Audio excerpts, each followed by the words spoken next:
Hi, welcome back to my channel. അപ്പോൾ ഇന്ന് നമുക്ക് ഒരു പ്രോൺസ് ബിരിയാണിയുടെ റെസിപ്പി ആയാലോ. പ്രോൺസ് ദം ബിരിയാണി എന്ന് വേണമെങ്കിൽ പറയാം കേട്ടോ. വേണമെങ്കിലല്ല, പ്രോൺസ് ദം ബിരിയാണി തന്നെയാണ്. അപ്പോൾ അതിൻ്റെ റെസിപ്പിയിലോട്ട് പോകാം. ഞാൻ പ്രോൺസിൻ്റെ വലിയൊരു ഫാനാട്ടോ. നിങ്ങൾക്ക് ഒട്ടുമിക്ക ആൾക്കാർക്കും ഇഷ്ടമാണെന്ന് അറിയാം. അപ്പോൾ നിങ്ങൾ ഒരു തവണയെങ്കിലും ഇങ്ങനെ ഒന്ന് ട്രൈ ചെയ്ത് നോക്കൂ കേട്ടോ, നല്ല ഇഷ്ടമാവും.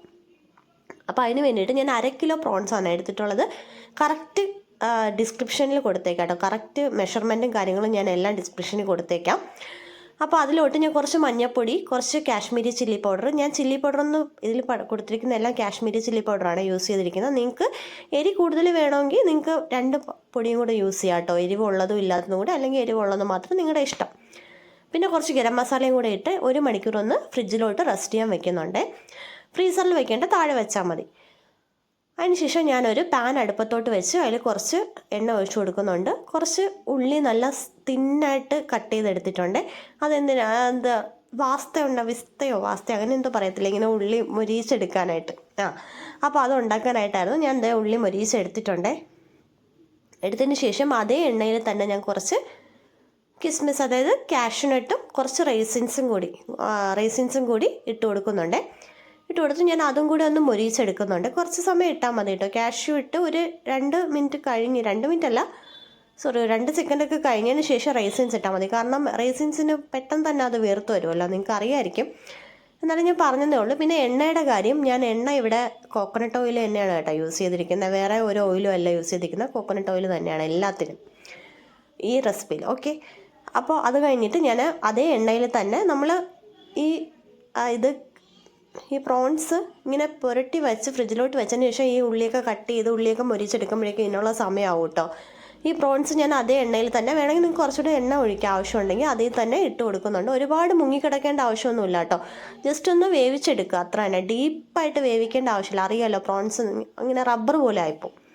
അപ്പോൾ അങ്ങനെ ചെയ്യാതിരിക്കുക. അതൊന്ന് വേവട്ടെ. നമുക്ക് ഇപ്പുറത്തെ അടുപ്പിലോട്ട് ഒരു കുക്കർ വെച്ച് കൊടുത്തതിന് ശേഷം, ഞാൻ ഇന്ന് അരി കുക്കറിലാട്ടോ വേവിക്കുന്നത്. കുറച്ച് നെയ്യ് ഒഴിച്ചു കൊടുക്കുന്നുണ്ട്. അതിലോട്ട് ഹോൾ സ്പൈസ്, പട്ട, ഗ്രാമ്പു, ഏലക്ക എല്ലാം ഇട്ട് കൊടുക്കുക. ഇട്ട് കൊടുത്തൊന്ന് ചൂടായി വരുമ്പോഴേക്കും നമുക്ക് അരി ഇട്ട് കൊടുക്കാം. ഞാനിവിടെ ജീരകശാല കൈമ റൈസാണ് എടുത്തേക്കുന്നത്. അതിട്ട് ഒരു 2 കപ്പ് റൈസ് എടുത്തിട്ടുണ്ട്. 2 കപ്പ് റൈസ് എടുത്ത് അതൊന്ന് ഒന്ന് വറുത്ത് കൊടുക്കുന്നുണ്ട്. അതിൻ്റെ കൂടെ കുറച്ച് ഉപ്പും കൂടെ ചേർത്ത് കൊടുക്കാം. ചേർത്ത് കൊടുത്തൊന്ന് വറുത്തതിന് ശേഷം കുറച്ച് വെള്ളം ഒഴിച്ചു കൊടുക്കാം. കുറച്ച് വെള്ളം എന്ന് പറഞ്ഞാൽ 2 കപ്പ് അരിക്ക് 2 കപ്പ് വെള്ളം, അതാണ് കണക്കെന്ന് പറയുന്നത്. കുക്കറിൽ വേവിക്കുമ്പോൾ, അല്ലാതെ വേവിക്കുമ്പോൾ നമുക്ക് ഇരട്ടി വെള്ളം വെക്കണം. ഇപ്പോൾ കുക്കറിൽ അതേ അളവിന് തന്നെ വെള്ളം വെച്ചതിന് ശേഷം ഹൈ ഫ്ലെയിമിൽ 2 വിസിൽ കേൾപ്പിച്ചാൽ മതി കേട്ടോ. കറക്റ്റ് വേവിൽ നമുക്ക് കിട്ടും. എനിക്കങ്ങനെ കിട്ടാറുണ്ട്, ഞാൻ അങ്ങനെയാണ് ചെയ്യാറുള്ളത്. ഓക്കെ, അതിനുശേഷം അത് അവിടെ ഇരുന്ന് വേവട്ടെ. നമുക്ക് പ്രോൺസിലോട്ട് തിരിച്ചു വരാം. പ്രോൺസ് ഇതേ നന്നായിട്ട് വെന്തിട്ടുണ്ട്. എണ്ണ ഇങ്ങനെ മുങ്ങിക്കിടന്നില്ല, ഡീപ്പ് ഫ്രൈ ആയിട്ടില്ല കേട്ടോ. ഞാനത് അതിൽ നിന്ന് എടുത്തിട്ടുണ്ട്. അതേ പാനിലോട്ട് തന്നെ നമുക്ക് കുറച്ചുകൂടി എണ്ണ ഒഴിച്ചു കൊടുക്കാം. ഇവിടെ ഓൾറെഡി എണ്ണ തീർന്നല്ലോ. എണ്ണ ഉണ്ടെങ്കിൽ ആ എണ്ണയിൽ തന്നെ നിങ്ങൾ ചെയ്താൽ മതി കേട്ടോ. അതിലോട്ട് കുറച്ച് പട്ട, ഗ്രാമ്പു, ഏലക്ക ചേർത്ത് കൊടുക്കുക. സ്റ്റാർ അനീസും കൂടി ചേർത്ത് കൊടുക്കുക. ഉണ്ടെങ്കിൽ ചേർത്ത് കൊടുക്കുക. ബേ ലീവ്സ് ഒക്കെ ഉണ്ടെങ്കിൽ ചേർക്കാം കേട്ടോ. എൻ്റെ അടുത്ത് ഇല്ലായിരുന്നു, അതാണ് ഞാൻ ചേർക്കാത്തത്. അതൊന്ന് ചൂടായി വരുമ്പോഴേക്കും നമുക്ക് കട്ട് ചെയ്ത ഉള്ളി ചേർത്ത് കൊടുക്കുക. ഉള്ളി ഞാൻ ഹാഫ് സ്ലൈസസ് ആയിട്ട് കട്ട് ചെയ്തതാണ്, അത് ചേർത്ത് കൊടുക്കുക കേട്ടോ. ഞാനൊരു 4 ഉള്ളി എടുത്തിട്ടുണ്ട്. 4 മീഡിയം സൈസ് ഉള്ളി എടുത്തിട്ടുണ്ട്. കറക്റ്റ് മെഷർമെൻറ്റും കാര്യങ്ങളും ഞാൻ കൊടുത്തേക്കാം ഡിസ്ക്രിപ്ഷനിൽ. അതിന് ഒന്ന് വഴണ്ട് വരുമ്പോഴേക്കും അതിലോട്ട് ഉപ്പ് ചേർത്ത് കൊടുക്കുക. ഉപ്പ് ചേർത്തൊന്ന് നന്നായിട്ട് വരട്ടിയെടുക്കുക കേട്ടോ. എത്രത്തോളം ഉള്ളി വരളുന്നോ അത്രത്തോളം ടേസ്റ്റ് കൂടുമെന്നല്ലേ പറയുന്നത്, അത് സത്യം കേട്ടോ.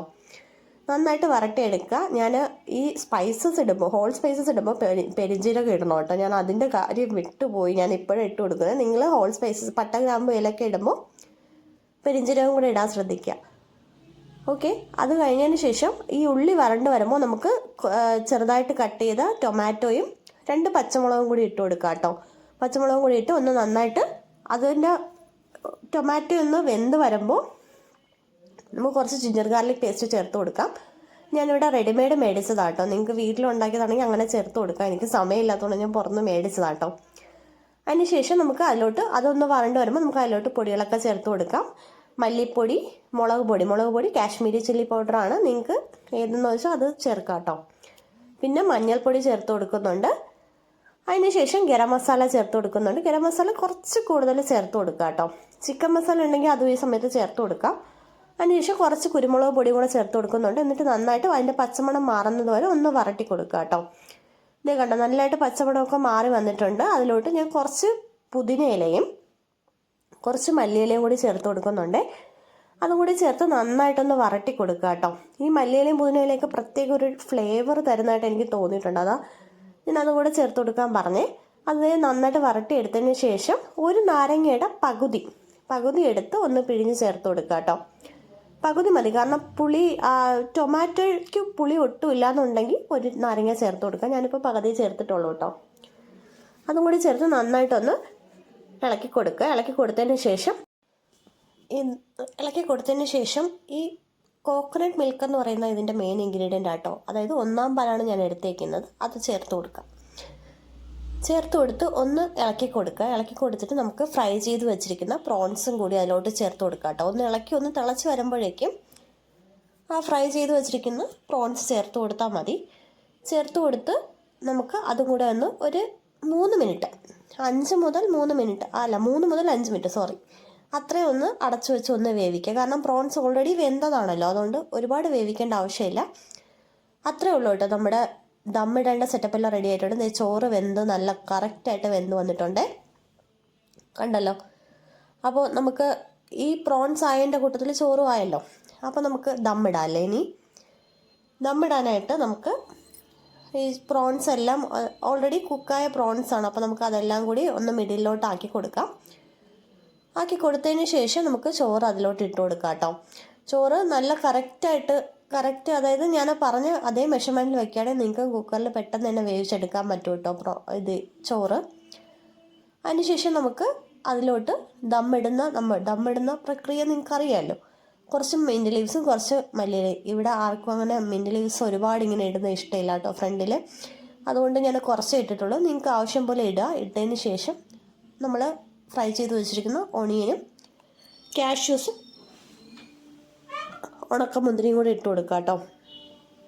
ഉണക്കമുന്തിരിയും കൂടി ഇട്ട് കൊടുത്ത് അതിന് ശേഷം മെയിനായിട്ട് മറക്കാതെ ചേർക്കേണ്ടതാണ് നെയ്യെന്ന് പറയുന്നത്. കാരണം വേണമെങ്കിൽ നിങ്ങൾക്ക് നെയ്യ് അല്ലാതെ ചേർക്കാം, നെയ്യല്ലാതെ ഓയിൽ ചേർക്കാം. പക്ഷേ നെയ്യുടെ ആ ഒരു ഫ്ലേവർ ഓയിലിന് കിട്ടത്തില്ല കേട്ടോ. അതുകൊണ്ട് നിങ്ങൾ നെയ്യ് തന്നെ മാക്സിമം ശ്രമിക്കുക ചേർക്കാനായിട്ട്. അതിന് ശേഷം ഒരു 5 മിനിറ്റ് ലോ ഫ്ലെയിമിൽ വെച്ച് കുക്ക് ചെയ്യുക കേട്ടോ. ഇത്രയേ ഉള്ളൂ. ദം ബിരിയാണി റെഡി ആയിട്ടുണ്ട്, കണ്ടല്ലോ. നല്ല സൂപ്പർ ടേസ്റ്റാണ്. നന്നായിട്ടൊന്ന് ഇളക്കിയതിന് ശേഷം ഒരു പ്ലേറ്റിലോട്ട് സെർവ് ചെയ്യുക. അത്രയേ ഉള്ളൂ. ഞാൻ ഇതിൻ്റെ സൈഡായിട്ട് സാലഡും കൂടെ ഉണ്ടാക്കിയിട്ടുണ്ടേ. പപ്പടം വേണമെങ്കിൽ നിങ്ങൾക്ക് അതും സൈഡായിട്ട് എടുക്കാം. പക്ഷെ ഒന്നും വേണ്ട കേട്ടോ, ഇത് മാത്രം തന്നെ കഴിച്ചാൽ മതി. സൂപ്പർ ടേസ്റ്റാണ് കേട്ടോ. ഞാനപ്പോൾ പ്രോൺസ് റോസ്റ്റിൻ്റെ റെസിപ്പി ഞാൻ ഡിസ്ക്രിപ്ഷൻ ബോക്സിൽ കൊടുത്തേക്കാം. മെഷർമെൻറ്റും കാര്യങ്ങളും എല്ലാം കൊടുത്തേക്കാം കേട്ടോ. ഒന്ന് ചെക്ക് ചെയ്ത് നോക്കണേ. ബൈ, അടുത്ത വീഡിയോ കാണാം.